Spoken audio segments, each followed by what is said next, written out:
Selamat siang anak-anak pelajar, khususnya siswa-siswi SMA Stella Gracia Atambua. Hari ini Ibu akan membawakan materi Agama Katolik kelas 10 tentang manusia makhluk pribadi. Materi yang akan kita bahas pada hari ini yang pertama, manusia pribadi yang unik. Yang kedua, aku pribadi yang unik. Yang ketiga, kelebihan dan kekuranganku. Yang keempat, sikap dan karakter pribadiku. Dan yang kelima, saya diciptakan sebagai citra Allah. Baik anak-anak, kita akan masuk pada materi yang pertama. Materi yang pertama itu manusia pribadi yang unik.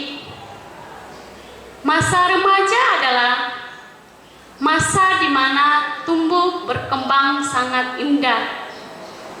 Dalam badan yang indah itu terdapat kekayaan rohani yang sangat potensial, seperti kemampuan menari, bernyanyi, tertawa, berekspresi, cita-cita, dan memiliki kehendak bebas yang sangat bebas. Manusia juga memiliki pengalaman-pengalaman baru yang sangat berharga, baik pengalaman menyenangkan maupun pengalaman yang menyedihkan dan menantang. Manusia adalah makhluk hidup yang sangat istimewa. Kata manusia berasal dari kata manu atau Sanskerta, atau dalam bahasa Latin mens, yang berarti berpikir, berakal budi, atau homo dalam bahasa Latin yang berarti manusia.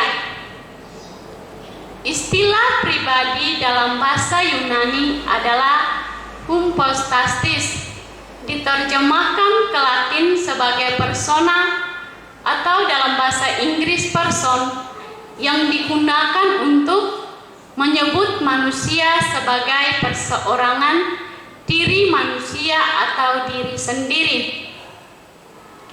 Individu atau karakter manusia sebagai makhluk pribadi berarti ingin menekankan dirinya sebagai diri manusia atau secara individu.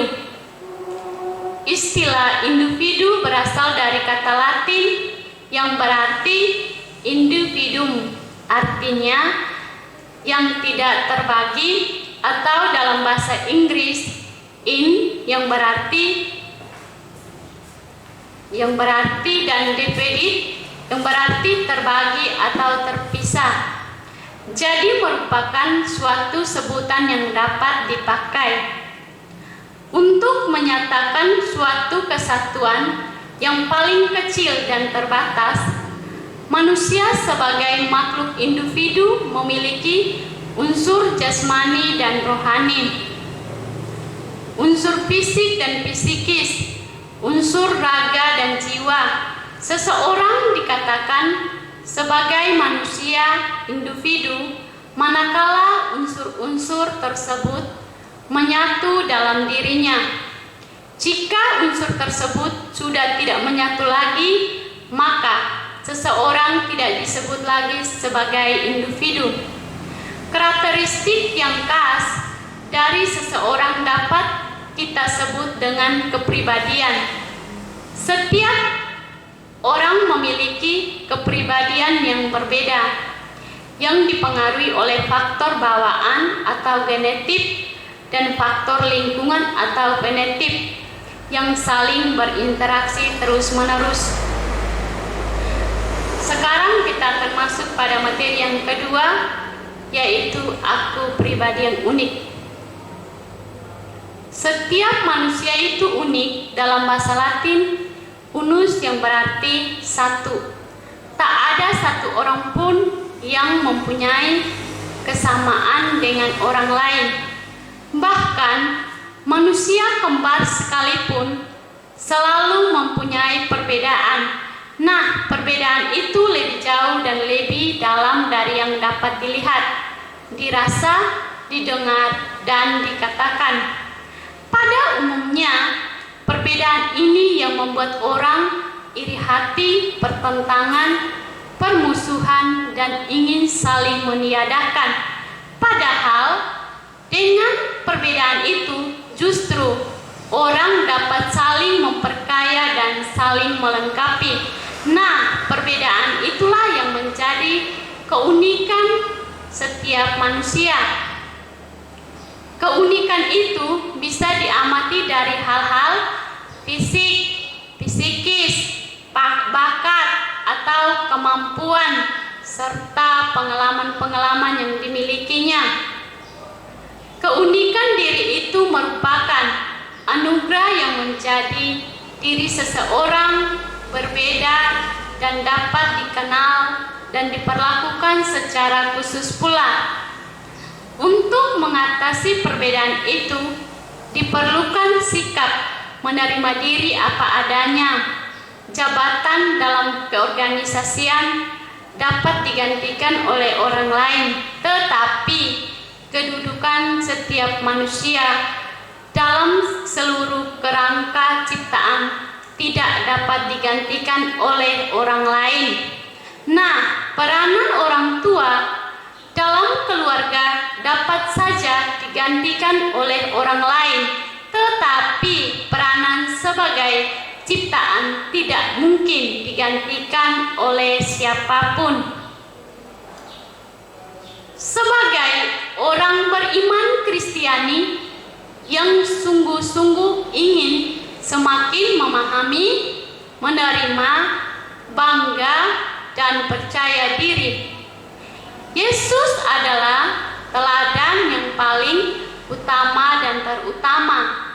Dari semula ia menyadari diri sebagai manusia yang berbeda dengan yang lain. Dari cara berpikir, bersikap, dan bertindak, ia tidak ragu dan menunjukkan diri sebagai pribadi yang tidak sama dengan yang lainnya. Sebagai seorang pribadi, kita harus menyadari, mengerti, dan menerima diri apa adanya. Dengan kesadaran diri, penerimaan diri, kepercayaan diri, dan perasaan yang tinggi, dengan dasar itu kita dapat mengisi hidup, meraih cita-cita, dan melaksanakan panggilan Allah. Manusia merupakan ciptaan Allah yang begitu istimewa dan unik. Ada 3 alasan mengapa manusia itu disebut ciptaan yang paling unik. Yang pertama, waktu penciptaan manusia, Allah merencanakan dan menciptakan menurut gambar dan rupanya, menurut citranya. Itu kita lihat pada kitab Kejadian bab 1 ayat 26. Yang kedua, waktu penciptaan manusia, Allah bekerja secara istimewa, membentuk manusia dari debu dan tanah dan menghembuskan nafas hidup dalam hidungnya. Itu kita lihat pada kitab Kejadian bab 2 ayat 7.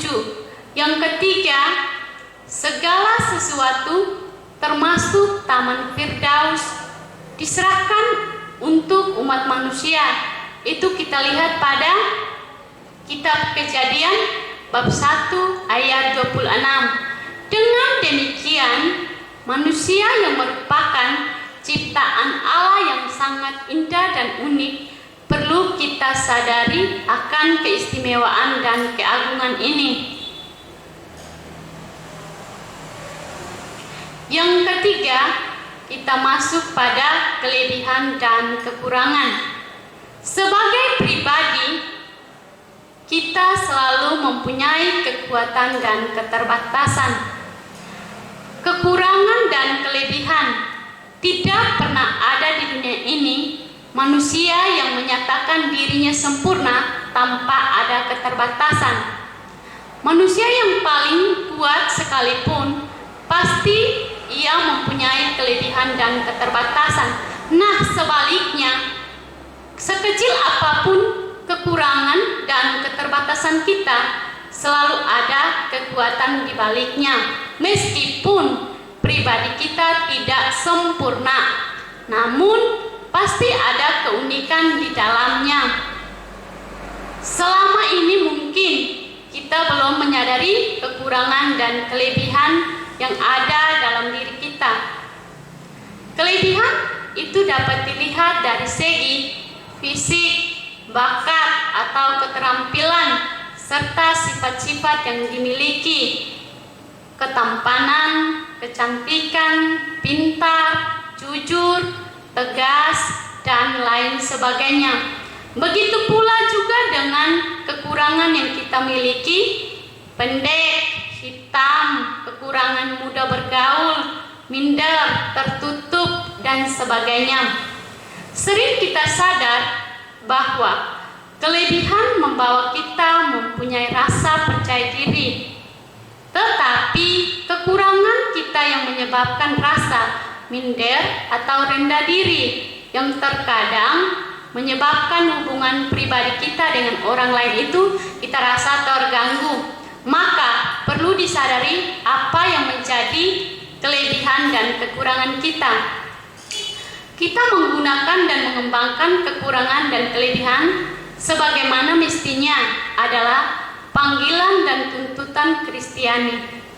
Menerima kehendak Tuhan berarti menerima bimbingannya, karena Dia akan mengantar kita setapak demi setapak melalui keadaan kodrat diri kita dan lingkungan kita untuk keselamatan. Itu semua akan terjadi sejauh kita menerima dan melaksanakan kehendak-Nya. Baik anak-anak, kita masuk pada yang keempat, sikap dan karakter pribadi. Setiap pribadi manusia mempunyai keunikan masing-masing, karena perilaku seseorang selalu dibentuk oleh dua hal. Yang pertama itu sikap dan karakter pribadi. Nah, sikap dapat dimengerti sebagai keadaan batin yang mengandung pendirian dan keyakinan terhadap seseorang ataupun sesuatu yang terungkap secara lahir dalam kata-kata serta tingkah laku. Sikap tidak dibawa sejak lahir, melainkan dibentuk atau dipelajari sepanjang perkembangan hidupnya. Sikap inilah yang mempengaruhi karakter pribadi seseorang. Lingkungan, tempat tinggal kita, pendidikan di dalam keluarga, pendidikan formal, kita diperoleh media informasi, dan perkembangan kepribadian kita, maka tidak akan pernah ada dua manusia yang sama persis di dunia ini. Walaupun dilahirkan kembar, pasti keduanya mempunyai sifat dan karakter yang berbeda. Mereka tumbuh dan berkembang dari lingkungan dan kepribadi yang mempengaruhi mereka. Manusia yang satu dengan manusia yang lainnya tidak akan pernah dapat disamakan. Setiap orang mempunyai pribadi yang unik karena perasaan, pengalaman, pendidikan, dan lingkungan yang selama ini mempengaruhinya.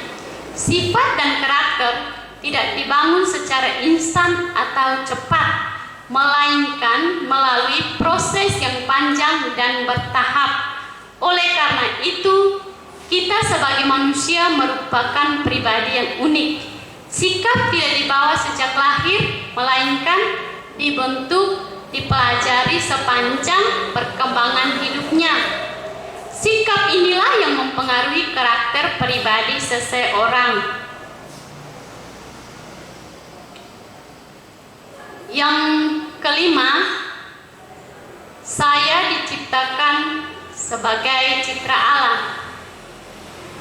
Dalam teks kitab suci bahwa manusia diciptakan Allah menurut gambar dan citranya, seperti dalam kitab Kejadian bab 1 ayat 26 sampai dengan 31, berfirmanlah Allah, baiklah kita menjadikan manusia menurut gambar dan rupa kita, supaya mereka berkuasa atas ikan-ikan di laut dan burung-burung di udara dan atas ternak dan atas seluruh bumi dan atas segala binatang melata yang merayap di bumi.